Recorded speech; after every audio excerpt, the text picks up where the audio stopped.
उद्धव ठाकरेंना गाडून एकनाथ शिंदे पुन्हा मुख्यमंत्री होतील अशी चर्चा हल्ली महाराष्ट्रात सुरू आहे सगळीकडे.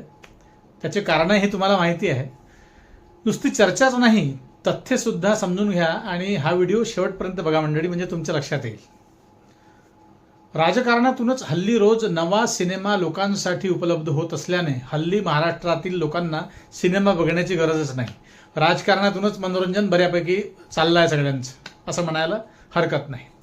मंडळी, तुम्हाला ठाऊक आहे 2022 मध्ये शिंदेंनी मुख्यमंत्री पद अगदी हिसकावून घेतल्यासारखं केलं आणि तेव्हा फडणवीस बिचारे 2.5 वर्षे शेजारी त्यांच्या बसून राहिले. सोबत अजितदादाही होते. 2024 मध्ये स्वतःची शिंदेंनी ताकद सिद्ध केली, लक्षात घ्या. आणि आता 2029 कडे जाताना महाराष्ट्रात पुन्हा एकदा चर्चा सुरू झाली आहे की शिंदे साहेब मुख्यमंत्री होतील. एकनाथ शिंदे पुन्हा मुख्यमंत्री होणार का? आणि जर हा अंदाज खरा ठरला तर उद्धव ठाकरे यांच्या राजकारणासाठी तो सर्वात मोठा धक्का ठरणार आहे. कारण शिवसेना ठाकरेंची बऱ्यापैकी खाली झालेली आहे, रिकामी झाली आहे. नमस्कार मंडळी, मी रिनेश रंजन. आपण पाहत आहात बातम्यांची बातमी. मंडळी, राजकारणात कायमस्वरूपी कुणी कुणाचा मित्र नसतो आणि कायमस्वरूपी कुणी कुणाचा शत्रूही नसतो. कुणाचीही गडाभेट केव्हाही होऊ शकते. कुणीही कोणताही पक्ष सोडून केव्हाही जाऊ शकतो. तुमच्या लक्षात आलं असेल. पण राजकारणात कायमस्वरूपी असते ती ताकद मंडळी. आणि सध्या महाराष्ट्राच्या राजकारणात जर कोणत्या नेत्याची ताकद सातत्याने वाढताना दिसत असेल तर ते नाव आहे एकनाथ शिंदे. मंडळी, हा अंदाज हवेतून आलेला नाही, लक्षात घ्या. मी हवेत बोलत नाही, हे लक्षात घ्या. त्यामागे काही ठोस राजकीय घडामोडी आहेत. तुमच्याही लक्षात येईल. पुढे व्हिडिओ नीट ऐका. सर्वात मोठी बाब म्हणजे नुकतेच उद्धव ठाकरे गटातील 6 खासदार कोणाकडे शिंदेंकडे गेले. त्यांनी शिंदे सेनेत प्रवेश घेतला. त्यामुळे शिंदे गटाची लोकसभेतील ताकद आता लक्षणीय वाढली असून ऑपरेशन टायगर यशस्वी झाल्याचा दावा स्वतः शिंदे यांनीच केला. तुम्ही बातम्या वाचल्या, बघितल्या, पाहिल्या असतील. एकेकाळी शिंदेंना बंडखोर म्हणणारे अनेक जण आज त्यांच्या गटात प्रवेश करतायत. याचा अर्थ राजकारणात सत्तेचा आणि संघटनात्मक ताकदीचा केंद्रबिंदू कुठे सरकत आहे हे स्पष्ट दिसत आहे. जिधर दम उधर हम. आणि दुसरी महत्त्वाची बाब म्हणजे 2022च्या बंडानंतर शिंदे यांनी केवळ सरकार स्थापन केली नाही मंडळी, तर निवडणुकांमध्ये स्वतःची राजकीय ओळखही निर्माण केली आहे. मुंबईपासून तर दिल्लीपर्यंत, लक्षात घ्या. निवडणूक आयोगाने शिंदे गटाला अधिकृत शिवसेना आणि धनुष्यबाण चिन्ह दिलं, तुम्हाला माहिती आहे. केस कोर्टात चालू आहे, त्याचं काही होईल नाही माहीत नाही. विधानसभा अध्यक्षांनीही शिंदे गटालाच खरी शिवसेना असल्याची मान्यता दिली. अर्थात त्यांना हे अधिकार नाहीत, पण ते घडलं. म्हणजेच काय, ज्यांच्याकडे पक्षाचे नाव आहे, चिन्ह आहे, सत्ता आहे, मंत्रीही आहेत, आमदारही आहेत आणि आता खासदारांची संख्या देखील वाढलेली आहे, त्या नेत्याकडे मुख्यमंत्री पदासाठी दावेदारी करण्याची क्षमता नक्कीच आहे, हे लक्षात घ्या. आज महायुतीमध्ये मुख्यमंत्री देवेंद्र फडणवीस आहेत म्हणून सगळं चाललं आहे असं नव्हे. पण राजकारणात हे स्थिर नसते, लक्षात घ्या. उद्याच्या समीकरणांमध्ये जर शिवसेनेची ताकद आणखी वाढली, शिंदे सेनेची, स्थानिक स्वराज्य संस्थांच्या निवडणुकांमध्ये जर का चांगलं यश मिळालं, घवघवीत यश मिळालं आणि आणखी नेते शिंदेंसोबत आले, येणारच आहेत, तर पुन्हा एकनाथ शिंदे मुख्यमंत्री ही चर्चा केवळ चर्चा राहणार नाही, लक्षात घ्या. ते वास्तवात उतरेल. विशेष म्हणजे शिंदे समर्थक नेते देखील उघडपणे शिंदे पुन्हा मुख्यमंत्री व्हावेत अशी इच्छा व्यक्त करतायत. अलीकडे बच्चू कडू नवीन त्यांच्या पक्षात गेले, ते तर बाबा त्यांचं ते तर खूप उतावीळ झाले आहे मुख्यमंत्री त्यांना करण्यासाठी. याउलट उद्धव ठाकरे यांच्यासमोर आव्हान वाढताना दिसत आहे. आधी आमदार गेले, नंतर पक्षाचे नाव आणि चिन्हही गेलं आणि आता खासदारही जात आहेत, गेलेच आहे. त्यामुळे ठाकरे गटाची संघटनात्मक ताकद कमकुवत होत असल्याचा संदेश जनतेपर्यंत पोहोचत आहे.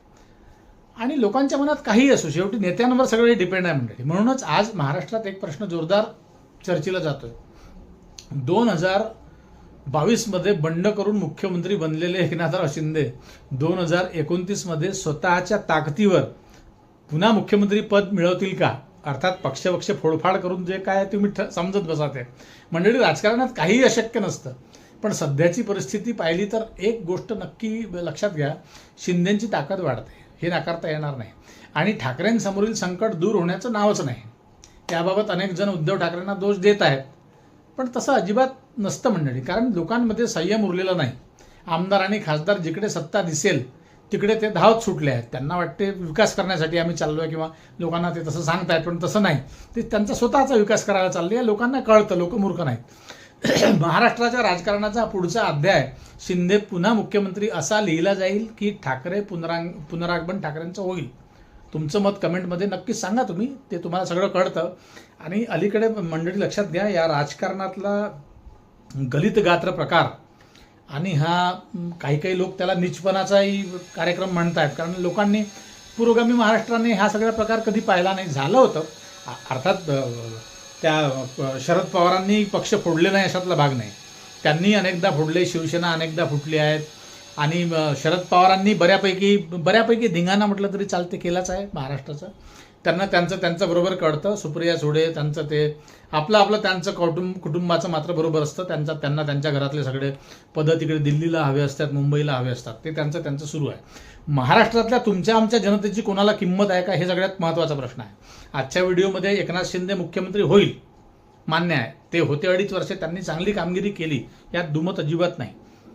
कदाचित त्यांचा दम तिकडे कोंडला असेल त्या शिवसेनेमध्ये उद्धव ठाकरेंच्या, त्यामुळेच ते 40 आमदारांना घेऊन त्यांनी बंड केला, उठाव केला आणि मग त्यांनी पद मिळवलं ते मुख्यमंत्री पदाचं. पण ते पद मिळवून त्यांचं पद ते रिकामं गेलं नाही, खाली गेलं नाही. त्यांनी ते 2.5 वर्षात कामं केली हे नाकारता येणार नाही. त्यांनी तो पक्ष फोडून त्यांनी ते केलं. त्यांनी काय पाप केलं, पुण्य केलं, त्याचं तुम्ही गणित ते लावत बसाल. पण त्यांनी 2.5 वर्ष कामगिरी केली, चांगले निर्णय घेतले. त्यांना असं वाटत असेल कदाचित की अजून मी आणखी 2.5 वर्ष असतो तर मी आणखी बऱ्यापैकी खूप काही काम केलं असतं. अर्थातच त्यांच्या मनात ती खंत आहे आणि ही चांगली गोष्ट आहे. जर का बघा, ठाकरेंना फोडलं हे पाप ते सोडून द्या, पण महाराष्ट्राच्या जनतेच्या हिशोबाने काही भलं होत असेल तर चांगली गोष्ट आहे अर्थातच. तर त्यांना 2.5 वर्ष ते पद मिळालं होतं, त्यांना ते सोडावं लागलं नाईलाजाने. त्यांची सोडण्याची इच्छा नव्हती. त्यांची ताकद आता दिल्लीपर्यंत वाढली आहे, लक्षात घ्या. आता पुढचा अंदाज मी तुम्हाला सांगतो याच व्हिडिओमध्ये. कशाला त्यासाठी पुन्हा एक नवीन व्हिडिओ करायचा. फडणवीसांचं स्थलांतर होईल दिल्लीमध्ये, लक्षात घ्या मंडळी, येणाऱ्या काळामध्ये 29 मध्ये. तुम्ही लिहून घ्या, हा व्हिडिओ सांभाळून ठेवा. फडणवीसांना दिल्लीचं आमंत्रण येईल, तिकडे काय त्यांना मिळेल ते मिळेल, पण एकनाथ शिंदे साहेबांच्या हाती महाराष्ट्राची धुरा जाईल अशी चर्चा महाराष्ट्रामध्ये होत आहे. आणि त्यामुळेच ते आपल्या पक्षाची शक्ती ताकद वाढवत आहे. बच्चू कडू सारखे कणखर आंदोलनकारी नेताही त्यांनी नेला. आता 6 खासदारांपैकी ओमराजे निंबाळकरांचा तर एवढी निष्ठा होती उद्धव ठाकरेंवरती, तेही गेले. आता ते विकासासाठी गेले की त्यांचं त्या उद्धव ठाकरेंसोबत पटलं नाही, की रश्मी ताईंसोबत पटलं नाही, की त्या आदित्यसोबत पटलं नाही, की ते संजय राऊतांसोबत पटलं नाही, हे त्यांना माहिती. कुणाच्या मनातलं कुणाला काहीही कळत नाही. पण काहीही असो, ज्या पद्धतीने पक्ष फोडून आपापले पक्ष निर्माण केले जात आहे ते लोकांच्या हिशोबाने योग्य नाही, पण राजकारणाच्या हिशोबाने कदाचित त्यांच्या हिशोबाने ते पाप, त्यांच्याप्रमाणे ते पुण्यच असू शकतं. तुम्हाला काय वाटतं ते कमेंटमध्ये नक्की लिहा. आणि अलीकडे मित्र, एक विनंती तुम्हाला करावीशी वाटते. चॅनल बंद होण्याच्या मार्गावर दिसते, अनेक चॅनल बंद होण्याच्या मार्गावर दिसत आहेत. त्याचं कारण असं मंडळी की आम्ही या विषयात उतरलोच केवळ चळवळ म्हणून किंवा तुम्हाला खरी माहिती मिळावी म्हणून. तर आम्ही आमचे कामही बरेच सारे, आमचं प्रोफेशनही बरेच सारं ड्रॉप केलं या विषयामध्ये येण्यासाठी. परंतु आता AI जनरेट होत आहे, यूट्यूबचं झालं आहे, त्यामुळे व्ह्यूजवरती प्रत्येक चॅनल डिपेंड आहे आणि व्ह्यूज काही फारशी मिळत नाही. आणि ते व्ह्यूज कोणत्या व्हिडिओला किती मिळेल हे काही सांगता येत नाही. त्याच्यामुळे ते अर्निंगचं काही डिसाईड नसतं. त्यामुळे अनेक चॅनल्स बंद होण्याची शक्यता आहे. त्यामुळे तुम्हाला एक नम्र विनंती आहे की चॅनलला जॉईन व्हा आणि आर्थिक सहकार्य अवश्य करा. तुमचा आवाज बनून आम्ही हे काम करत राहू असं जर तुम्हाला का वाटत असेल तर नक्कीच आम्हाला आर्थिक सहकार्याची आवश्यकता आहे मंडळी. आणि असंच आम्ही तुमचा आवाज बनून आम्ही बोलत राहू, निष्पक्षपणे बोलत राहू. जो पक्ष सत्तेवर असेल त्यांना धारेवर धरून बोलत राहू आणि तुमच्या आमच्या सामान्य नागरिकांचं कशा प्रकारे भलं होईल हा आवाज उचलण्यासाठी आम्ही नियमित प्रामाणिकपणे काम करू अशी आमची इच्छा आहे. सहकार्य अवश्य करा. नमस्कार.